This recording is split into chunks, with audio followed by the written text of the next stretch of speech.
well, thank you so much for coming on. I know that there was like a weird scheduling situation. Yeah, I was moving a lot of stuff around, but I appreciate it a lot. Yeah, thanks for having me. Of course. So tell us your name, tell us a little bit about you, and just kind of what we're diving into today. Yeah, so my name is Sherry. I am 37. Sorry, I'm like frozen right now. Can we start over? Yeah. Well, I can also cut anything out, not a problem. I like splicing. What was your question again? Who are you? Okay. What do you do? Why are we here? What are we talking about? Yeah, so my name is Sherry Darrell. I'm 37. I'm currently a travel advisor. So I book travel for, friends, family, my followers, and then myself. So I earn and save on my own travel. And then I am also a travel business mentor. Mm-hmm. So I mentor a bunch of agents all over the United States. And I actually have a pretty big community here in Arizona. So we do like a lot of gatherings, get-togethers, and I'm able to like work closely with them too because we're driving distance of each other. Mm-hmm. And then I also just recently, well, I haven't came out with it yet, but on the 13th, it's my 2-year anniversary of starting my life over. So I started my life over at 35. So it's a very scary time in my life. I'm 37 now. I made it to the other side. So I'm coming out with I want to say my personal brand in a way, but it's more so like a community as well, called Rebuild-aholic. Now, the reason why I called it Rebuild-aholic, the aholic part is I have a very addictive personality. Mm-hmm.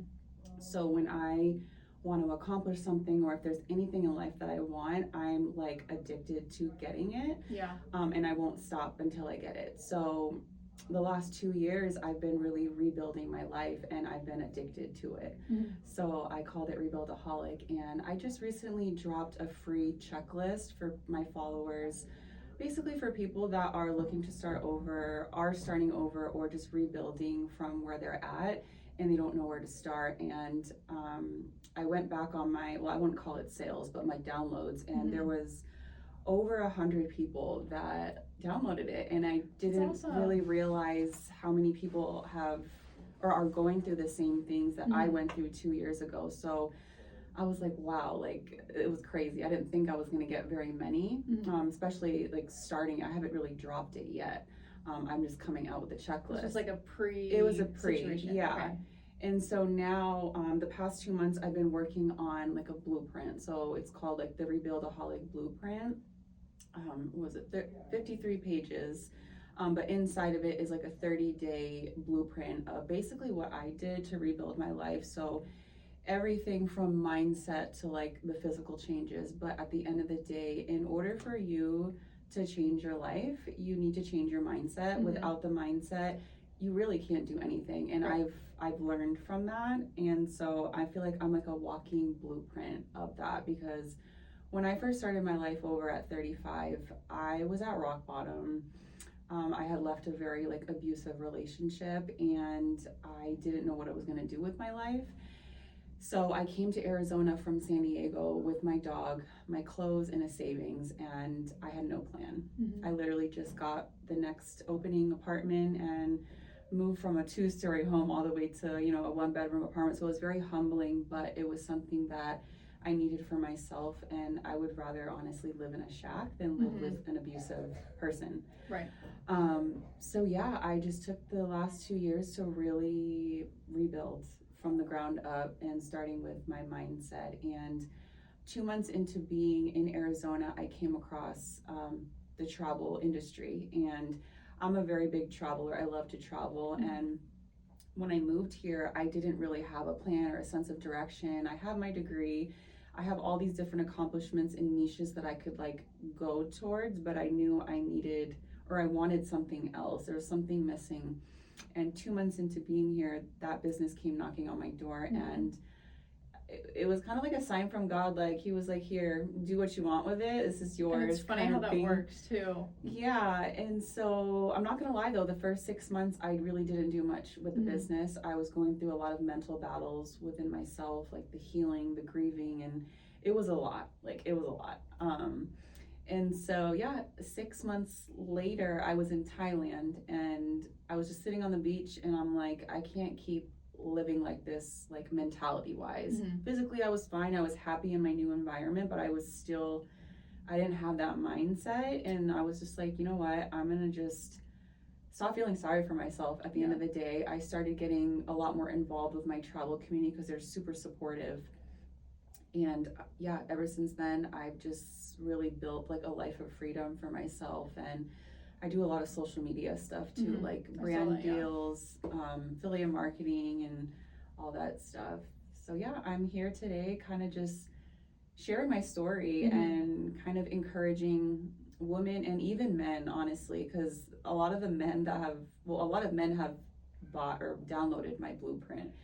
So a lot of men are honestly going through the same thing that women are going through, and they don't really speak about it. So it was kind of cool to see like male names just like downloading my blueprint. And I've built, you know, a community of travel business owners that are men to kind of just like, yeah, you're like, your story has really inspired me like to start something of my own. So for me, I always encourage people to start something of your own alongside your full-time job, because with the economy now, with AI, and just we're in a space where people are trying to make it online. And that's another thing that I'm going to go over like in my blueprint when I drop it, is building your own personal brand, because at the end of the day, people don't buy the actual product, they buy into you. Yeah, so a lot of people that are on my team, like the travel business team, a lot of them, you know, were attracted to my story and we're going through the same thing. So they were like, okay, well, you started, you know, a travel business when you first started over. I want to do it too. So yeah. I'm gonna shift this and then I have a question. Okay. It's just like, I know we're gonna see in the video. It's annoying. So I think my first question is probably just to kind of get back to the beginning of the entire thing, like before you made the move. I think a lot of people would be curious about like, what are the mindset shifts that you actually started to make before you made the decision to leave? Because I think that's the hardest part, is because it's very easy, and I've had this conversation with a few people recently, because they've either left their partners or they were kind of like, things were becoming real for them. I think it's very hard to leave your partner because you're comfortable in the situation to a certain extent, you know, or it's just, maybe it's a money problem or whatever. So what are the things that we can start doing in our heads? And this doesn't even have to be like relationships. This could be jobs. This can be getting over the fear of starting your own business. Like, what do we start to tell ourselves to make those changes? That's a really good question. So I kind of want to backtrack to like 10 years ago, honestly, because that's where it's a long process. Yeah, where everything started. So obviously I grew up playing sports my whole life. My dad was super strict, you know, discipline, all this stuff. So I'm actually a Marine Corps veteran. Okay. So I joined, was it 2010, I think? Yeah, 2010. So from right then and there, well, before that I was in college and I got in a lot of trouble fighting and all that stuff. I'm a whole different person now, by the way. But yeah, I joined the Marine Corps, and that was when like my discipline kind of started. In the Marine Corps, I started a fitness business, so I was into like competing, and then as I started competing, my mindset was, it had to be very disciplined. So like meal prep, all the, you know, working out and all that stuff.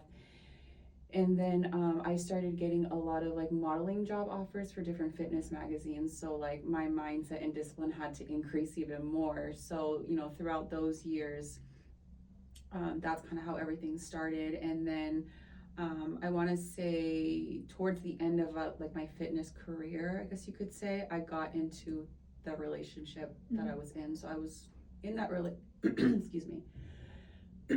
I was in that relationship for about 6 years. I'm gonna grab some water.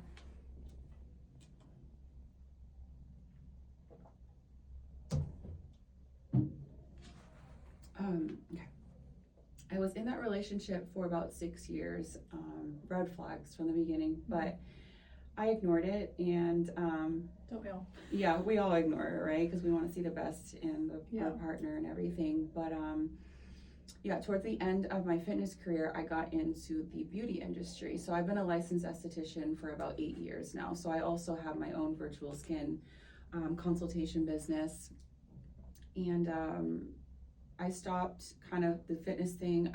My priorities changed. I was a stepmother. I raised his daughter since she was like a year old all the way up to like 6 or 7, and then his son from like 6 to 13, 14. So I was a whole mother. I was playing the wife card without the ring. Mm-hmm. Ladies, if you ever come across that, don't ever do that. I promise you. Don't do that. Don't ever do that. Learn from me. Yeah, so throughout the whole relationship, you know, I was still working on my discipline. I was getting more out there on social media. Just everything that I was doing in life required discipline. I was always working towards something. So once I hit the beauty industry, I put myself out there on social media doing dumb little skincare videos, honestly, and my platform kind of blew up. And but in order for you to kind of put yourself out there and get yourself out there, you need to be posting every single day. And that's what I was doing. So yeah, beauty industry. And then I decided to go back to school, and I also got a job at a plastic surgery office, and I was doing social media. So there was a lot of things I was trying to accomplish. And again, the whole aholic part, like I'm so addicted to like reaching goals, I guess. So over time, you know, my discipline just started to like increase even more. And to the relationship part, a lot of stuff was happening, and I guess my last, what was your question when it came to that? Because I know we were like leading up to it. What were some of the things that you were starting to tell yourself in order to kind of build the mindset portion? Okay, yeah. So, well, first, I was afraid to start over. Yeah. I was very invested in the relationship. We were going through IVF treatments because I wanted twins, and I just, at that age, I think I was like 33, 34, I just wanted to get it out, one pregnancy and be done, but have twins. So we went like the lab route, I guess you could say.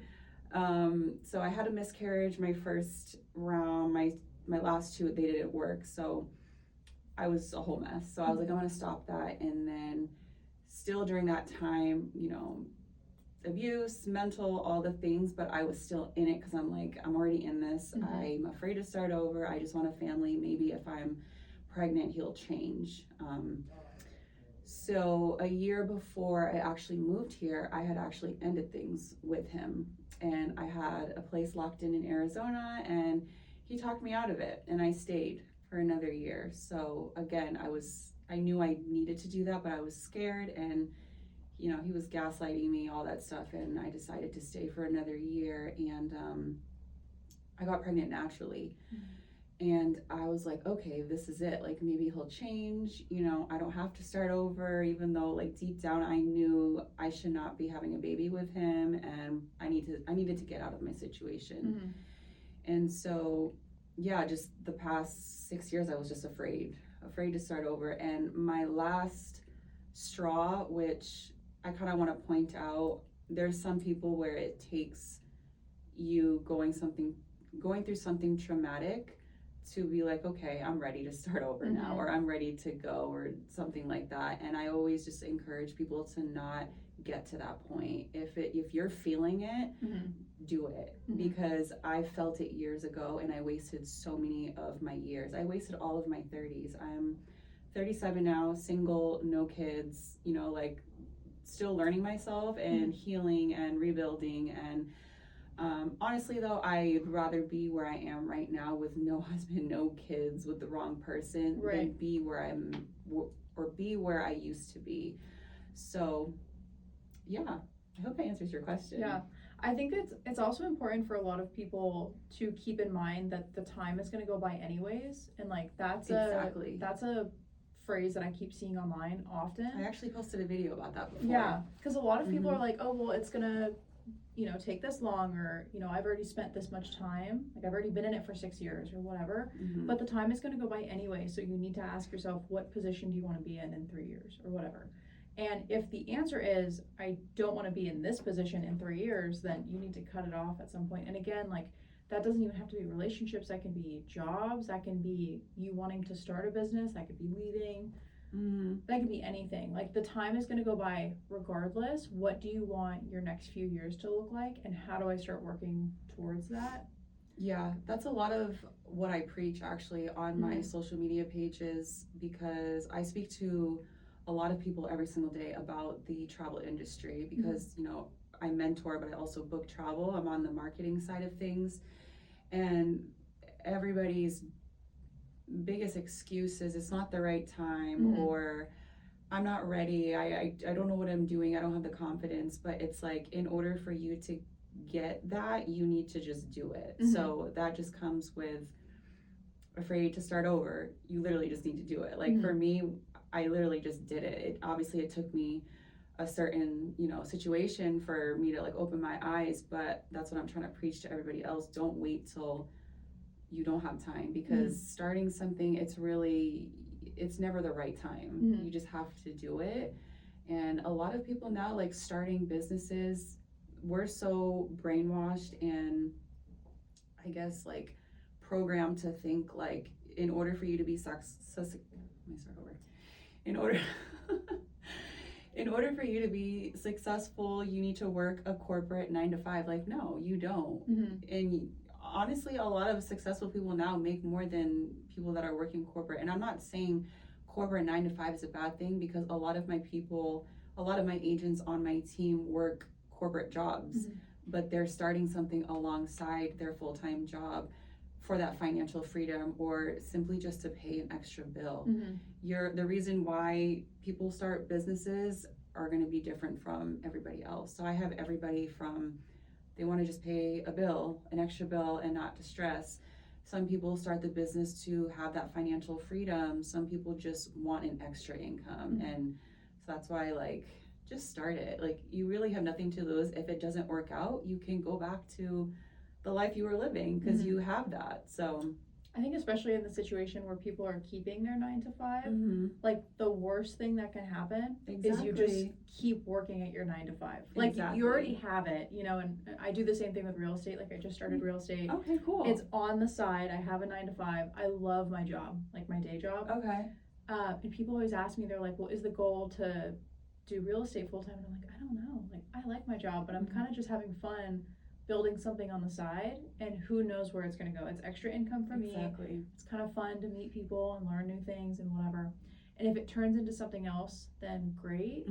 But I also wouldn't want to get to a certain point in life and be like, wow, I wish that I would have just tried. How would things look different if I had tried? Well, it's not an if anymore. Like, I did try, and like, maybe I won't like it, and like, that's fine. And maybe I won't continue with it. That's fine. But at least I put some time towards it. I genuinely didn't have to put a lot of money towards it. Like, it's in terms of life and the amount of money that you're gonna spend, it's really a drop in the bucket.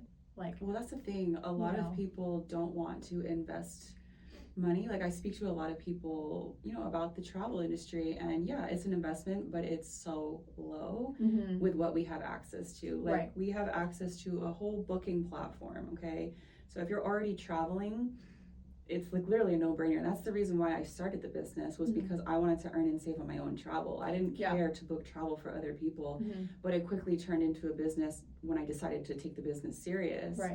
And so yeah, the investment is very low, but what we also have access to is a whole community. So you know how people spend thousands on these courses. I'm not saying courses are a bad thing at all. Like, I know a lot of successful people on social media that I actually like. I kind of pick their brain. I'll never pay for their course because I have that access with my travel community. So, personal branding, I'm very big on personal branding. So other travel communities may not teach that, but I'm very big on it. So I really teach personal branding. Like, put yourself out there. Who cares about what people think? Like, at the end of the day, they're not paying your bills. Exactly. I tell people that all the time. I'm like, are you paying my bills, or are they paying your bills? Like, no, then why are they taking up so much space in your head? And I think it's really hard, putting yourself out there and putting yourself online, and like, being okay with people commenting on things and whatever. But at the same time, like, that should take up so little space in your head that should not be the thing that's deterring you. Because it's one thing if it was like, maybe you're putting some crazy things on the internet and you don't want your boss to see it. Like, that, I think that's a different situation. But if it's just random strangers on the internet, like, and the point of social media is to attract the people that, attract the people that relate to you. So for me, like, my social media kind of took off on Instagram. I gained, like, I want to say 12 or 13,000 followers in like 2 months, Mhm. and it Wow. was strictly That's really hard on Instagram. yes. That's I was really like, what the hard. heck's going on? But my hook now is 37-year-old auntie advice. Oh, And I saw that. Yeah. I give advice, and there's some comments I'm getting cooked in the comments, but I Yeah. don't care because one, they're not paying my bills, and two, that's what is it called? That's more Engagement, engagement. So You're actually paying my bills now. exactly, yeah. So, but also, you know, there's a lot of people that need the auntie advice. Okay, Yeah. so I love the whole auntie advice thing. So, yeah, it kind of turned into something. Mhm. So, like, I'm on part 14 now, 15. Mhm. And that's usually how it goes, right? It's like Mhm. you just put something out. Like this is how this whole podcast situation started. Like I just made that video, and I thought genuinely like Exactly. 5 people were gonna respond. Like I really thought it was gonna be. I would have been happy with 5, and it turned into I think like 200 that like genuinely reached out to me to be like, hey, let's do this. That's amazing. And I was love that. Oh god, okay, I guess now I have to start one. You know what I mean? No, Like that's awesome. I had no idea where to do. Like I didn't find this first. I found this after. Like I put the video out, and then when I was like, okay, I actually have to do this, then I found a space. Then I figured it out. Now I'm figuring out how to get on Spotify, whatever. I'm putting the pieces into place afterward, you know, because the response was so great. And it's like, had I not made that video, then I wouldn't have started it. Because I've been thinking about this for like a year. And I just didn't have the thing to push me. I was like, well, why am I going to do it? Nobody's going to listen, and blah, blah, blah. But it's like, obviously there's a need. So what a lot of people would have done is got a spot locked in, have everything all perfected, and then post a video like, hey, who wants to do a podcast? But like you, that's something that I would have done. Like just post some quick video real quick. And let's just see what happens. And figure it out. Find a place really quick. Because it really is just, you learn as you go. Right. You know? And I think that's one thing too that probably a lot of people have a hard time with is they feel as though that everything has to be perfect before they can start. And with that comes, you know, usually a financial investment. Yeah. And I think that's what scares them in a lot of ways. Like being seen is going to scare them, you know, doing the work is going to scare them. But I think a lot of people talk themselves out of it because they're like, oh, well, I have to put money forward without knowing if it's going to work. But like that doesn't really have to happen. Like you can kind of just do things unsuccessfully for a while. You can do things a little bit wrong and then just perfect it along the way. You know what I mean? Like this is the 3rd one that I've recorded, and it's the first time I'm like actually in a podcast studio. Like the other ones were just in rooms. So I mean it you know, it builds on its own if you put the steps in place. Yeah. If you do like a little bit of the work. Yeah, and when you're starting a business, you're not going to make money at first. No. A lot, and that's what I always say. People are so conditioned for this quick money, but at the end of the day, or a steady paycheck, if you will. Yeah. So at the end of the day, I always ask. So when I'm speaking to people on my one-on-one calls that are interested in the business, I always ask them. I'm like, okay, you're unhappy with your life. You want more income. So what's stopping you, right? A lot of them will say, well, I just don't know if I can do it. Just excuses. I'm not trying to be mean, but it's excuses. Yeah. And so I asked them, I'm like, okay, so you're unhappy with your life. You want more income. And would you rather work 40 plus years, climbing the corporate ladder, working for pennies for somebody else's dream? Or would you rather bust your butt for 3, 5, maybe 6 years, working on your craft, building what you love, and eventually firing your boss? And I mean, it puts it into perspective for some people, and they'll be like, okay, yeah, you're right. But yeah, that's... Well, yeah, and it goes back to the time is going to pass anyways. Yep. So that's, you know, my fiance is a business owner as well, and he's, I would say, much more successful at this point because he's been doing it longer. Yeah. But he's been working at it for, at this point, like 2.5, 3 years. That's still the beginning. And that's still the beginning. And he's just starting to kind of get a piece of what he's put in. And it's like, the 2.5 years would have gone by anyways. So why wouldn't he be busting his butt trying to make something happen for himself? And when it does take off, he is the owner of his own business. He doesn't have to work for anybody. He can basically do whatever he wants. He can build systems the way that he wants to build them so that his life is, you know, the way that he wants it. And that's what I'm trying to do as well. And it's nice for me because it's a proximity thing where he's already done it and I'm right next to him, so I have watched him do it. I have kind of the security. Is he in real estate too? No, he is in like substance abuse, mental health space. That's awesome. Yeah, but it's, you know, it's the same type of building model. Yeah. And so I have the luxury of proximity, and a lot of people don't have that, which makes it maybe more difficult. But I also had the ideas to build businesses at the same time as him. I just didn't do anything.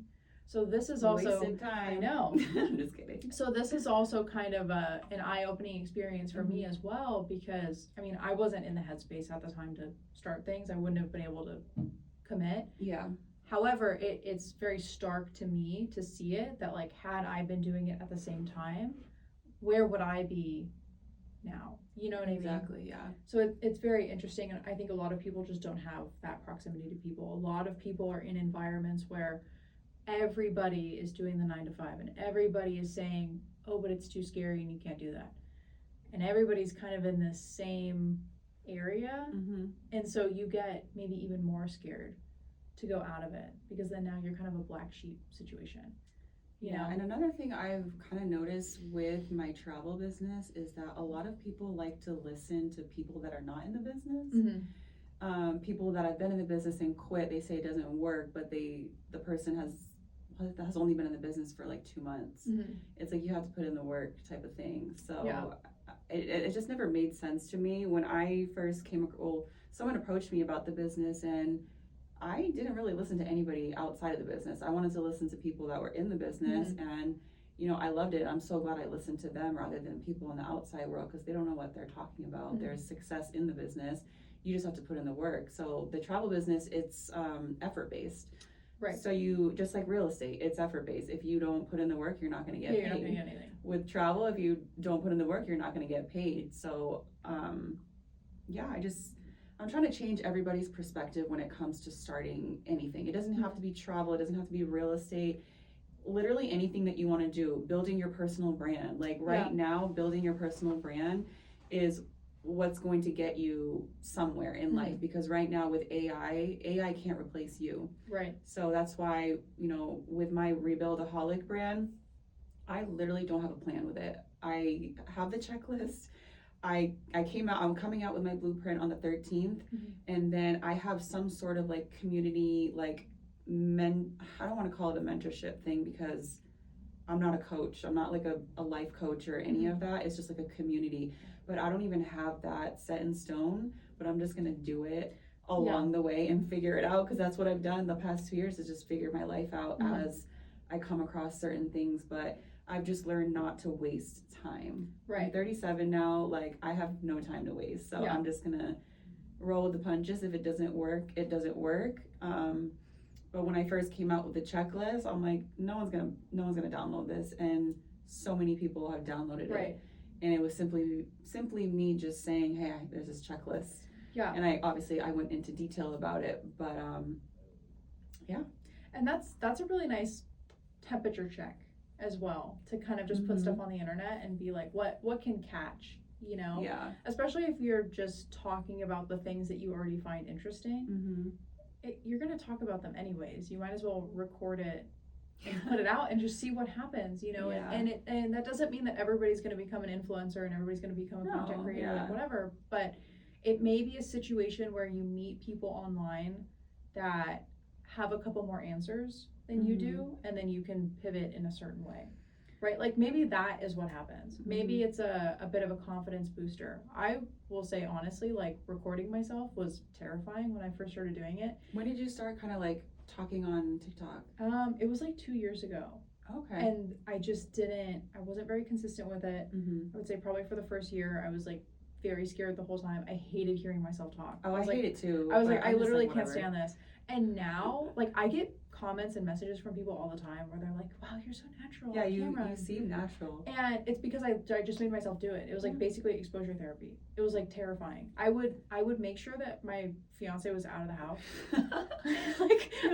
I would literally be like, okay, when are you leaving? Because I need to record my video. You know what I mean? Or I would close his door and then close my door, so that we were like 2 doors apart from each other, so he couldn't hear me.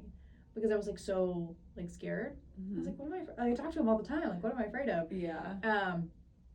And so I think just like doing that over time has helped me a lot with confidence, and not even just online, it's also just confidence in general, because I've always been a very shy person. Like it's been very difficult for me in life up to about a year ago to go up to people and talk to them. And part of that was attending networking events, and like you have to go up to people and talk to them and all these things. I went to very few, but those obviously help. But this has helped me a lot, where I feel a lot more confident just putting my hand out and being like, hey, you know what I mean? Because you did it. Right. It's I just kept literally doing it over and over again. Yeah. Yeah, that's awesome. And it can be something as small as that, like putting these videos online. A lot of them only got like 100 views, like whatever, very, very low. But I have gained a lot from it. So even if it's that, even if nobody sees them. And honestly, to whoever's listening to this, like, think of it like this. To me, it's like more nerve-wracking going up to people physically than talking on camera. If you really think about it's like it. Nobody's in there with you. Yeah, and you just post it. Who cares? But I don't know, that's just the way I think. I know some people are, scared. But I posted a video the other day. It was one of my auntie advice videos. It was, what was it? It was kind of think of it like this, like for people that are afraid to put themselves out there, who's trying to make something of themselves on the social media platform, is the people that think you're cringe are the people that know you, friends, family, people you've met. That's a very small percentage of people. Right. The people that don't think you're cringe are complete strangers on the internet, and that's a very large percentage compared to the people that, like the small percentage that think you're cringe, which are, what I just stated before. So if you kind of have that mindset, like, I feel like life will be a lot easier for people on social media, but obviously, it's still. Yeah. But I try to put it in like that perspective in a way, because it is true. Like, it's a very small percentage of people that actually think that. Yeah, and also like I've been present again on social media since 2010 when with my fitness stuff. Your biggest supporters are strangers. Yeah. Strangers. Yeah, I have family that like supports me and everything, but still kind of quiet. Friends, I still have friends that support me, but friends that are still quiet. But the supporters are the ones that relate to me.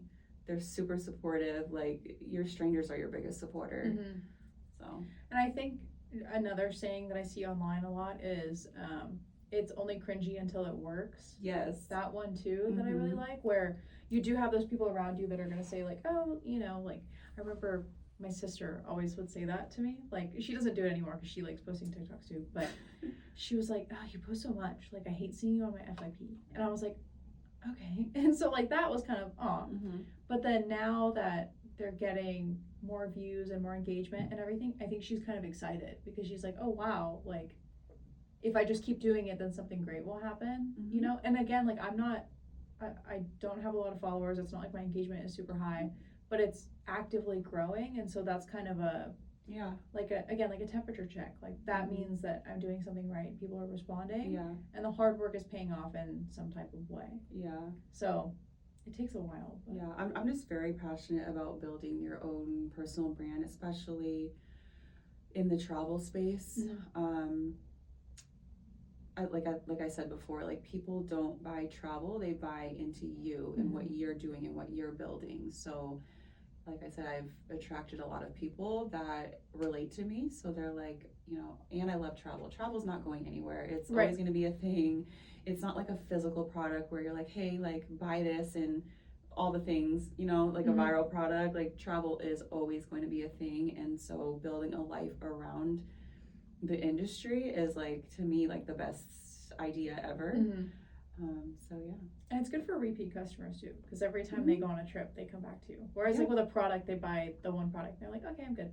Exactly. You know what I mean? You have to keep chasing products to chase your customers. But in this situation, you do a good job on the first one, they keep coming back to you. Yeah. It's the same thing with real estate. Definitely takes a lot longer with real estate, but it's the same type of thing. If you do a good job, well, now you have somebody that's coming back to you. So it's that like repeat clientele as well. So everybody has their niche and like what do they want to sell, but at the end of the day, you have all these people, these millionaires and billionaires and all these business people, and they basically all say that it comes down to sales, like sales in some sense. Yeah. And whether that means that you're selling a product really well or you're selling yourself really well, and then whatever comes after that, sales seems to be kind of at the bottom. It all boils down to that. Yeah, because there's two sides to the business in my travel business. So there's the travel booking side and then the marketing side. So the marketing side is, I'm sure you're probably familiar with it, like getting paid like residual income and, building that residual income. But a lot of people don't want to do it because they're scared to talk to people. They're scared to put themselves out there. So the reason why I'm so passionate about having your own personal brand in the travel space is because they want to build a residual income with you, because our business is all about leverage. We help my mentor. Yeah, she benefits from me on the marketing side, but she's teaching me everything to teach my team so they can, do what they do in their business. And yeah, I benefit, but they're also learning from me to do the same thing. So the business is really all about leverage. In our community, we always have like so many like trainings, gatherings. So it's not something, it's like, yeah, start this business and I'll never talk to you again. Like, I work really closely with everybody that wants it. I have a big team, but I work with people that actually want it. I'm looking to kind of get out of management mode and just focus on the people that want it and be available for the people that are kind of just, slow movers, which is fine. Like, I was one of them before until I took off with the business. So yeah, I think there's a lot to be said too when it comes to how much people are going after it. Like, I've noticed that a lot. I mean, I work with kids as well, so I notice that a lot with them. But even with the podcast and posting it online, I sent the Google survey to everybody to just fill out so that I can get information. It was making it easier for me to organize. But there were a lot of people that commented that they wanted to be on but didn't message me. So I was like, well, that is, that's a connection issue of like action. And then a lot of them that I sent the Google survey to just wouldn't fill it out. And so that's another piece of it as well. And, maybe for them, it just takes a little bit longer to kind of get to that point, but that's another part to it. Like, you really want it, but you're not willing to do the bare minimum to get it. Yeah. And maybe that's a societal issue more than anything else, but I think that is something that people can also work to get over. Yeah. That sometimes the things that you want aren't that hard to get. You're just unwilling to do the work. And obviously there's a lot of work, but sometimes the amount of work is really small. So like, you just have to, and I think that goes back to mindset as well. Yeah. Because I'm very much into that, the growth mindset, the manifestation, everything, that the things that you want, like, you obviously have to actively work towards them, but you also have to change your mindset around the thing. You have to be able to accept the work that comes with it. You have to accept the change that comes with it. I am a completely different person than I was 2 years ago, even like a year ago. Like, I'm a lot more confident. I can step into a room and talk to a lot of different people, which I could not do before. I'm a lot more confident just in my ability as a person. And so I am totally different, and it took a lot of those little steps and then just positive affirmations of like, I can do this thing, or even just like not taking the negative route when it comes to things that are happening. And so my favorite example is when you're driving and somebody cuts you off, and then you like want to start cussing and you flip them off, like, you want to do all these things. I do that still. And you want to do all these things, but somebody said in a video a long time ago that I saw, and it was like, it takes just as much work in your head to create a positive scenario as it does a negative scenario. So their example was, when that happens, instead of calling them an asshole and doing all this, you could say, well, maybe there was an emergency, and like maybe something was going on, or like maybe they genuinely didn't see you. Or I like this example because I had to transfer my fish tank when I moved, and you obviously have to keep water in it, and so driving a car with a tank of water is like really hard. And so when I was driving the tank, I was driving from basically central Phoenix up to Peoria, so it's like a 30-minute drive without driving really slow. I had to drive really slow, like really slow, and I felt so bad for the people behind me. They were probably like having and they were probably pissed, but I was like, if you guys only knew like why I'm driving so slow.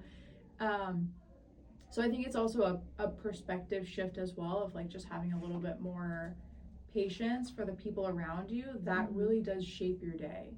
Yeah. Because if you're having an awful day and then you go home and you're like, well, now I have to send 15 emails for the business that I'm trying to start.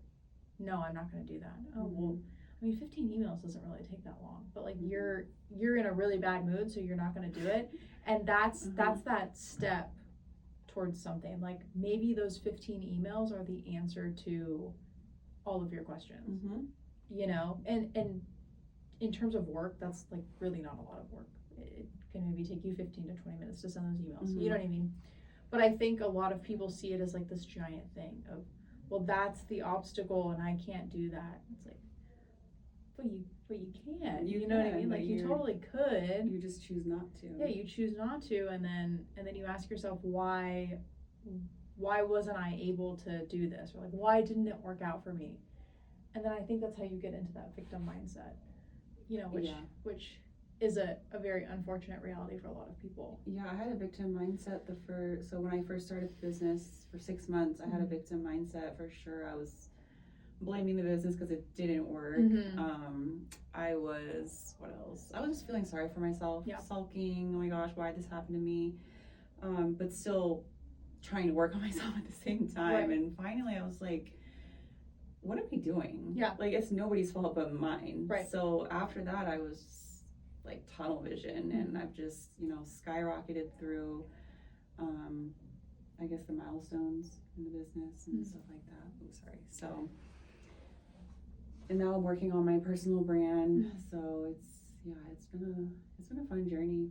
It's like, I feel like it's only the beginning for me. Oh, it definitely is. Yeah. I for sure think it's just the beginning for me, especially with my personal brand coming out, and then, you know, my travel business and all that stuff. So. Yeah.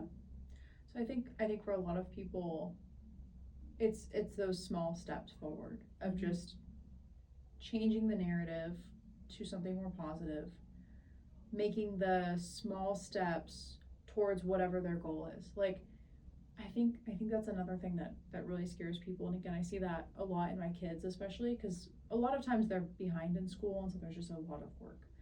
And so I always tell them, well, if you do nothing, then nothing gets done. Like literally, like if you do absolutely nothing, like we're not working towards anything. But if I give you one assignment, you are that much closer to getting done. And so it's definitely more difficult when it comes to building a business because there's not a blueprint. Like there isn't a set of steps that you have to follow to get there. And I think that that's something that I struggled with the most in the beginning. Is I was very academically driven. I was very good in school, and school gives you a list of things. They're like, well, this is your syllabus. These are all the things that you're going to do. This is your class schedule. This is what you're going to do all day. That's what the school system does. Yes. Is they, so that's why it's hard for some people to start a business, because I get it. And I had the hardest time, and I would voice this as well. And so it was kind of, you know, me trying to untangle all of that. But that was the hardest part for me, because I was like, well, where's my list? Like, I don't know how to take all these things. And I had a good idea of what the things were. But I was like, how do I take all these things that are all over the place, that have no connection to each other, and put them together in a way that makes sense, in a sequence? Yeah. And, you know, my kids ask me a lot. They're like, well, why am I taking geometry? That's like their favorite question. They're like, when am I going to use geometry? I'm like, they're well, right. You know? But I'm like, but what I tell them is like, it's not about the geometry. Yeah. Like, who cares about the geometry? Like, no, you're not going to use the Pythagorean theorem again. That's not going to happen. However, the idea is that you're given bits of information that don't seemingly go together, and you have to make them fit together in a way that makes sense. And so I try to word it for them that way, and that usually clicks a little bit better, because it's true, you're not going to use those things. But that's not the point. Yeah. You're creating some type of system to make the things work together, because they do work. You just have to figure out how to make them work. And so I think if we take that more creative and abstract way of thinking of like, okay, well, these are all the things, you have to make it work. And that doesn't necessarily mean that you're going to do it perfect the first time. and It's you not probably supposed to be. aren't. Yeah, You're probably not going to do it perfect the first 10 times. Like, you're going to have to keep doing trial and error. What I like to say, pivot and prevail. That's what I like to use, because if something doesn't work, you pivot and then you just keep moving. Mm-hmm. And then when that doesn't work, you pivot and then you keep moving. Exactly. But you take all the knowledge that you gathered and then you apply it in a different way. Yeah. And so I think that's something that people, and that, again, that's a mindset shift of like, It really is a mindset. Yeah. I don't know if I had talked about it in this podcast, but about my I literally just posted it about mindset. Did I talk about it at all? mm-mm. So I think I did. My 37-year-old auntie advice, par 14. Oh, par 14, yeah. So it kind of leads back to that. Like, if you don't have a mindset of your own, you literally can't function. Right. Like, you can't do anything. You think you can, but you can't. Because you're just kind of like masking everything. Like, you can have all the motivation, all the discipline, but if you don't have a mindset, that stuff goes out the window.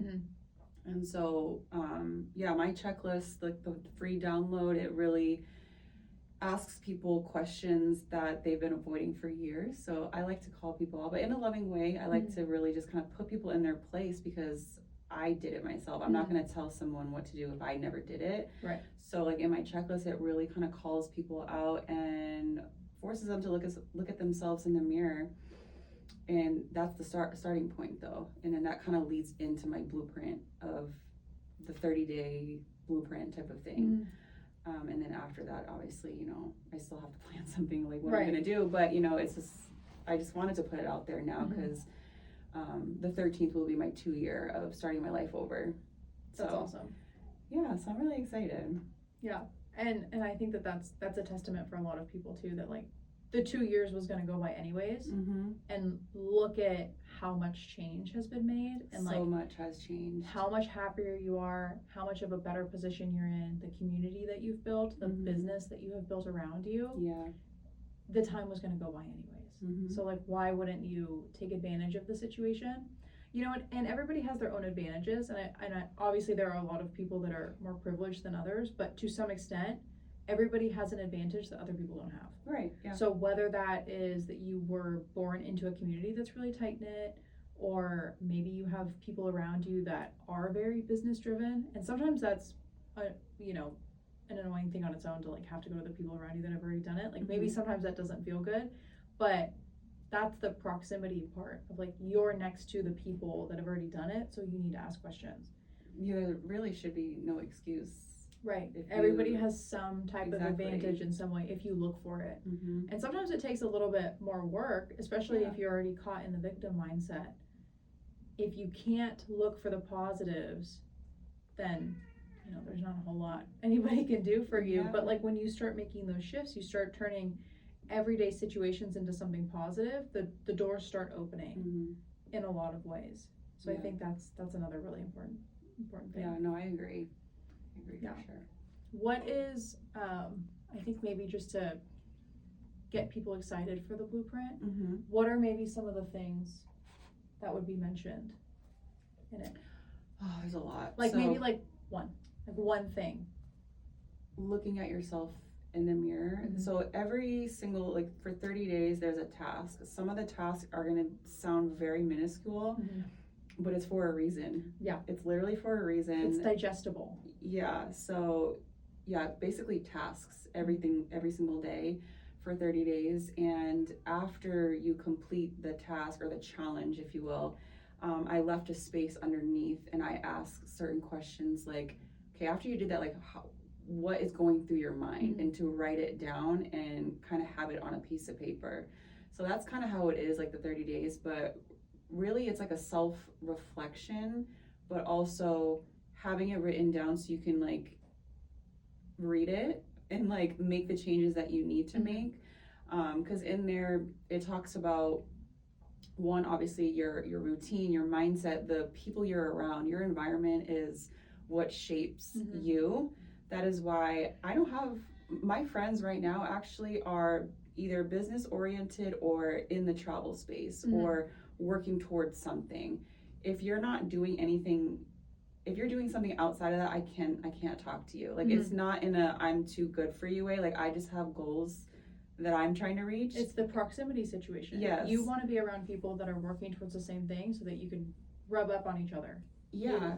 Exchange ideas with somebody that understands. I totally get it. Yeah, so environment, daily habits. I think I put my morning routine. So my morning routine is going to sound crazy to a lot of people, but I'm crazy. So I naturally wake up at like 3:30, 4 in the morning. Wow. I'm lucky if I get like a 5:30. That's crazy. What time do you go to bed? I try to get to bed by like 9, but I don't really fall asleep till like 9:30, 10-ish. Yeah. But I wake up in the middle of the night because my mind is thinking of That's new like ideas. my fiance. That's him. Yeah, so I'm like kind of delusional. Like I have a delusional life that I live, but in order for you to be successful, you have to be delusional. I'm very delusional with like what I want out of life, and so I don't really get a lot of sleep.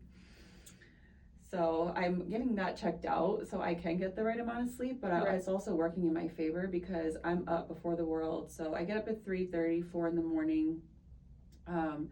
I listen to like a daily kind of motivational thing from like our top income earners that really helps sets the tone for the day. I do my devotions. I'm a Christian, so I'm really working on my relationship with the Lord. And then I go, well, actually before that, I will do my daily non-negotiables. So they're called like income producing activities. I get them knocked out and then I go to the gym. So I'm at the gym by like, I want to say like 5:36-ish. And then after that, I start my day. So that's my non-negotiable. If I don't do that in the morning, you can count me out. I won't do anything. And there's been a couple of days where if I don't do that morning routine, I won't do anything else. I'll literally lay on my couch because I don't know, it's like a mental thing. I feel like very unaccomplished and I kind of get down on myself like, oh, I didn't do my morning routine. But then there's some times where I'm like, okay, let's just go to the gym and like, you know, figure it out. But when I do it, it's like, it's forced. I don't know, like I just feel like, I don't know, I'm a huge like mental case when it comes to like structure. I'm very, very structured. I don't know if it was the military, but I think structure is good, and obviously everybody has to apply their own amount of structure, but there's also, you know, decision fatigue, and so in this situation you have eliminated all decision fatigue from 3:30 to 7 or whatever time you get home from the gym. So all of your decisions are already made. You already know what you're doing. And so I think that is also something that people can implement, and maybe not to that level because, you know, most people aren't going to do that, but literally anything. So like for me, my decision that's daily is what I eat for breakfast. I will eat the same thing for breakfast every day. Literally. Like I measure everything out. Like I remember telling my friend, I was like, these are the measurements that I use. And she was like, you're crazy. And I was like, but I don't have to think about it. Like the measurement's already done. I already know what I'm doing. I do it at the same time every day. Like my routine in the morning is not quite as structured, but I'm basically doing the same things every day. Yeah, as long as you're doing the same things, like a routine. And that helps for me because I don't have to think about it. Like I kind of just run through the motions of when I wake up until when I leave for work. And then the rest of the day is going to do what it's going to do. But at least like in the morning, I got it done, you know, and that's, so I do personal training on Saturday mornings, which is really nice. So you do a lot. Yeah. So there's no excuse for people I'm listening all to over the this. place. You should be able to start a business. I do a ton of things all the time. But that's like my one, because sometimes the week just gets away and which sucks, and I'm trying to get better about it, but sometimes I can't get there to the gym. But my Saturday is always the same. I know that it's going to be a great workout. Kicks my ass. Like I was there this morning. I can't feel my legs. Like it's going to be a great workout, and it sets the tone for the day. Especially for a Saturday, because it's Saturday, you don't want to go at night. Normally I go after work. You don't want to go at night because it's Saturday. And it's, you know, hangout day. Like, I don't want to go to the gym, but it's already done. Now I don't have to worry about it, and I can do whatever I'm going to do for the rest of the day. Which is really nice. So I think people just need to find that, and whatever it is, to put into their daily or weekly routine so that they're able to just step up in some type of way. Even if it's like even if it's just the 15 emails. Like, even if nothing is going to come from the emails, like if nobody responds, you did it. Eventually somebody's going to respond. But like, even if nothing was going to happen, you got out of your comfort zone. You tried. You tried to make a connection. You tried to, you know, lead everything in a certain direction.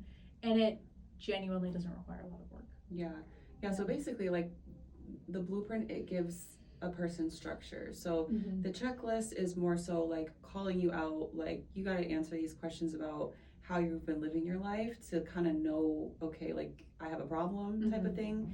And then the blueprint is more so like a structured, like tasks, challenges to do that's going to help you. These aren't, it's not like busy work Right. type of stuff. It's really like internal and Mhm. obviously some physical too. But I feel like those 30 days is going to help somebody get a better picture of like, okay, I don't need to really do what she said there, but maybe like these things right here. And then I guess what I'm trying to create after the blueprint is more so like a one-on-one type of thing, because everybody's goals are different when they're starting over or rebuilding. I'm sure a lot of people want to work for themselves and they want to start something of their own. So like I can really, help with that. With mindset too.